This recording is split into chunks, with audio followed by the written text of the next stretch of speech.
जिस स्त्री को परमेश्वर चुनते हैं उसमें ये 7 गुण होते हैं।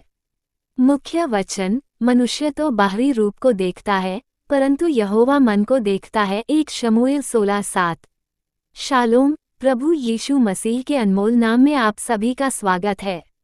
आज हम बाइबल के एक ऐसे विषय पर अध्ययन करेंगे जो हर मसीही स्त्री और हर विश्वासी के लिए बहुत महत्वपूर्ण है। हमारा विषय है, जिस स्त्री को परमेश्वर चुनते हैं उसमें ये 7 गुण होते हैं। प्रिय भाइयों और बहनों, जब परमेश्वर किसी व्यक्ति को चुनते हैं तो वह उसकी सुंदरता, धन दौलत, शिक्षा या समाज में उसकी पहचान को नहीं देखते। मनुष्य बाहरी रूप को देखता है लेकिन परमेश्वर हृदय को देखते हैं। यही कारण है कि बाइबल में जिन स्त्रियों का उल्लेख सम्मान के साथ किया गया है वे केवल इसलिए महान नहीं बनी क्योंकि वे किसी बड़े परिवार से थीं, बल्कि इसलिए क्योंकि उन्होंने अपने जीवन में ऐसे गुण विकसित किए जो परमेश्वर को प्रिय थे। सारा, रूथ, हन्ना, एस्तेर, मरियम और दोरकास जैसी स्त्रियां अलग अलग परिस्थितियों में रहीं, लेकिन उन सभी में एक बात समान थी, उन्होंने परमेश्वर पर भरोसा किया और उनकी इच्छा के अनुसार जीवन जीने का प्रयास किया। इसलिए परमेश्वर ने उन्हें अपने महान कार्यों के लिए चुना। आज यदि कोई स्त्री परमेश्वर के हाथों में उपयोगी बनना चाहती है तो उसे भी वही गुण अपने जीवन में विकसित करने होंगे। आइए अब पहला गुण समझते हैं। पहला गुण, विश्वास, फेथ। परमेश्वर सबसे पहले विश्वास को देखते हैं। बिना विश्वास के परमेश्वर को प्रसन्न करना असंभव है। बाइबल में सारा इसका अद्भुत उदाहरण है। जब परमेश्वर ने अब्राहम से कहा कि उनकी पत्नी सारा एक पुत्र को जन्म देंगी, तब ये बात मानवीय दृष्टि से असंभव थी। सारा लगभग 90 वर्ष की थी और संतान उत्पन्न करने की आयु निकल चुकी थी। उन्होंने पहले तो ये सुनकर हंसी, क्योंकि उन्हें लगा कि ऐसा कैसे हो सकता है। लेकिन परमेश्वर ने कहा, क्या यहोवा के लिए कोई बात कठिन है? समय आने पर वही असंभव बात संभव हुई। परमेश्वर ने अपना वादा पूरा किया और सारा ने इसहाक को जन्म दिया।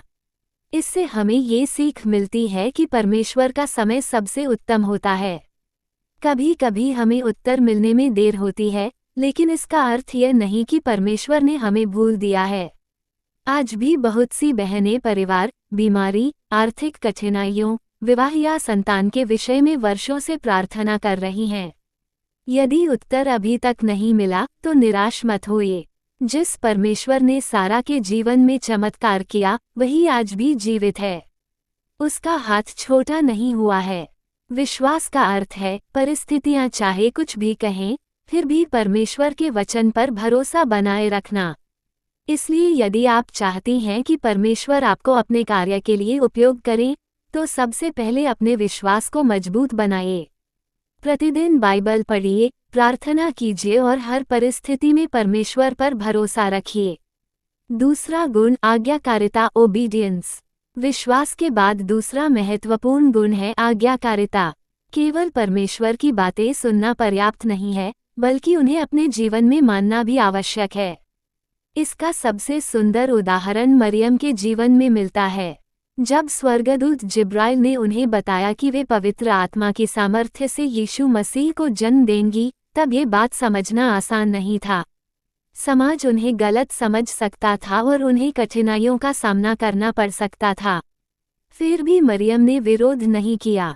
उन्होंने विनम्रता से कहा, देख, मैं प्रभु की दासी हूँ, तेरे वचन के अनुसार मेरे साथ हो।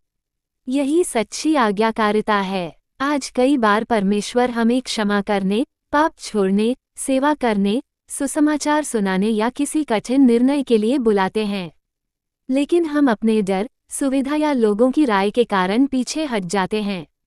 परमेश्वर ऐसे लोगों को चुनते हैं जो उनकी आवाज़ सुनते ही आज्ञा मानने के लिए तैयार रहते हैं। आज्ञाकारिता कभी कभी कठिन होती है, लेकिन उसका परिणाम हमेशा आशीष होता है। यदि आपके जीवन में परमेश्वर किसी परिवर्तन की बात कर रहे हैं तो उसे टालिए मत। आज ही उनकी इच्छा को स्वीकार कीजिए, क्योंकि जब हम परमेश्वर की आज्ञा मानते हैं तब वो हमारे जीवन में ऐसे द्वार खोलते हैं जिन्हें कोई मनुष्य बंद नहीं कर सकता। तीसरा गुण, प्रार्थना, प्रेयर। तीसरा गुण है प्रार्थना। परमेश्वर की चुनी हुई स्त्री केवल अपनी बुद्धि पर निर्भर नहीं रहती, बल्कि हर परिस्थिति में परमेश्वर से मार्गदर्शन मांगती है। इसका सबसे अच्छा उदाहरण हन्ना है। उनके जीवन में गहरा दुख था क्योंकि उनके कोई संतान नहीं थी। लोग उनका अपमान करते थे और उनका मन टूट चुका था, लेकिन उन्होंने शिकायत करने के बजाय परमेश्वर के भवन में जाकर आंसुओं के साथ प्रार्थना की। उनकी प्रार्थना केवल शब्द नहीं थी, बल्कि उनके टूटे हुए हृदय की पुकार थी। परमेश्वर ने उनकी प्रार्थना सुनी और उन्हें शमूएल जैसा महान भविष्यद्वक्ता दिया।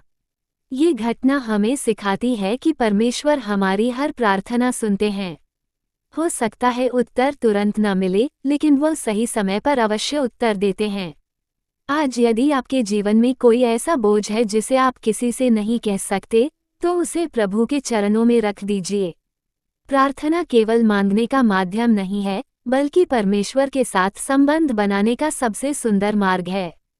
जिस स्त्री का प्रार्थना जीवन मजबूत होता है, उसका विश्वास भी मजबूत होता है। कठिनाइयां उसे हिला नहीं सकती, क्योंकि वह जानती है कि उसका परमेश्वर उसके साथ है। प्रिय भाइयों और बहनों, हमने आज 3 महत्वपूर्ण गुणों को समझा: विश्वास, आज्ञाकारिता और प्रार्थना।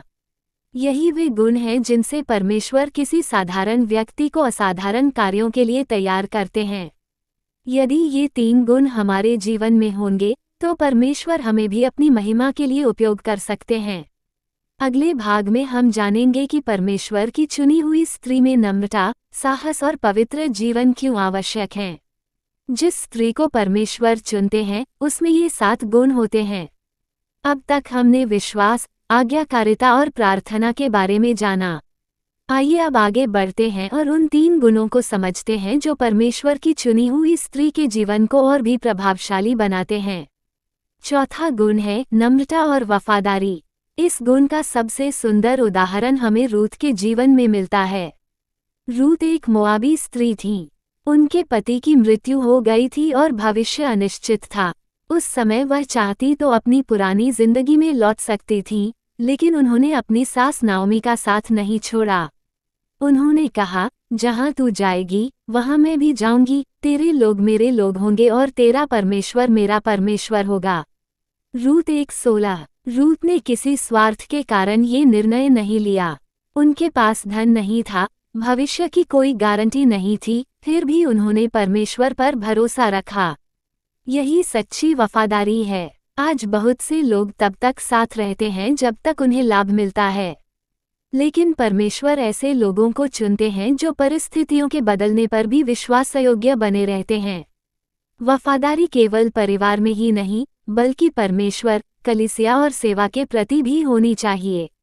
रूत ने खेतों में मेहनत की, दूसरों का सम्मान किया और कभी घमंड नहीं किया। उनकी नम्रता ने उन्हें बोअज का सम्मान दिलाया और अंत में वही रूत यीशु मसीह की वंशावली का हिस्सा बनी। ये हमें सिखाता है कि नम्रता कमजोरी नहीं है, बल्कि परमेश्वर के सामने झुका हुआ हृदय है। बाइबल कहती है कि परमेश्वर घमंडियों का सामना करते हैं, परंतु नम्र लोगों पर अनुग्रह करते हैं। यदि हम चाहते हैं कि परमेश्वर हमें ऊंचा उठाए, तो पहले हमें उनके सामने नम्र होना होगा। प्रिय बहनों, यदि आपके जीवन में लोग आपकी कद्र नहीं करते, यदि आपकी मेहनत दिखाई नहीं देती, तो निराश मत होइए। परमेश्वर सब कुछ देख रहे हैं। जिस प्रकार उन्होंने रूत की नम्रता और वफादारी का प्रतिफल दिया, उसी प्रकार वह आपके विश्वास को भी व्यर्थ नहीं जाने देंगे। 5वां गुण है साहस। परमेश्वर कभी कभी अपने चुने हुए लोगों को कठिन परिस्थितियों में खड़ा करते हैं। ऐसे समय में डरने के बजाय विश्वास के साथ आगे बढ़ना ही साहस है। एस्तेर का जीवन इसका अद्भुत उदाहरण है। वह एक साधारण यहूदी युवती थी, लेकिन परमेश्वर ने उन्हें रानी बनाया। जब उनके लोगों के विनाश का षड्यंत्र रचा गया, तब उनके सामने एक कठिन निर्णय था। यदि वह बिना बुलाए राजा के सामने जाती, तो उनकी मृत्यु भी हो सकती थी।